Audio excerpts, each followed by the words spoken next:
QAI Story ภูมิใจเสนอต้นกล้า The Series ตอนต้นกล้ากับวงออร์เคสตราแห่งสวนต้นกล้านั่งอยู่ในสวนที่สวยงามสมบูรณ์แบบของเขาแต่มีบางอย่างผิดปกติไปมันเงียบเกินไปเขาเงี่ยหูฟังแต่ไม่ได้ยินเสียงผึ้งบินหึ่งหรือเสียงนกร้องเจ้ยแจ้วเหมือนเคยเขาเดินไปดูดอกไม้ที่เคยเต็มไปด้วยผึ้งแต่ตอนนี้เหลือน้อยมากเขามองขึ้นไปบนท้องฟ้าก็ไม่เห็นนกสักตัวความเงียบเริ่มทำให้เขารู้สึกเหงา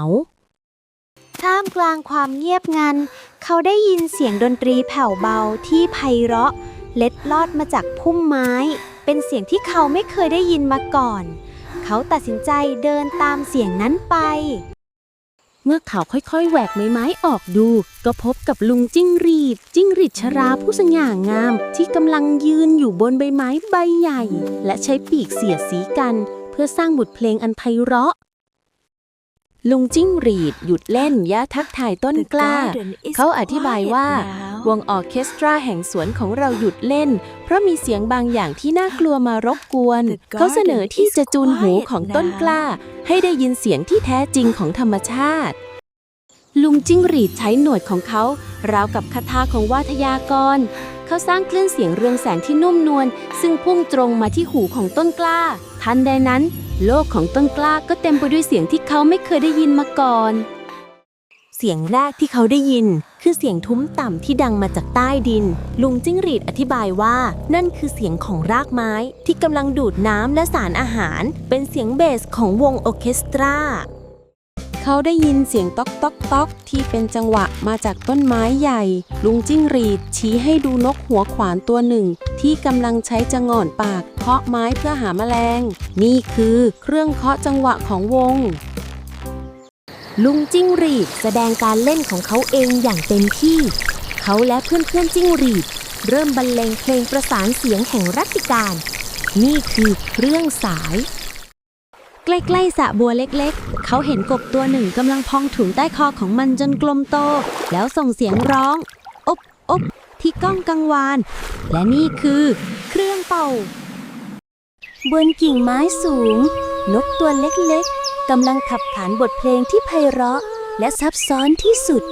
เสียงของมันสูงและใสราวกับระฆังแก้วนี่คือนักร้องนำของวงระหว่างบทเพลงลุงจิ้งหรีดก็หยุดเล่นทำให้เกิดความเงียบชั่วขณะเขาอธิบายว่าความเงียบคือตัวโน้ตที่สำคัญที่สุดมันทำให้บทเพลงที่เหลือมีความหมายทันใดนั้นก็มีเสียงที่ดังแสบแก้วหูและไม่เป็นจังหวะดังมาจากนอกสวน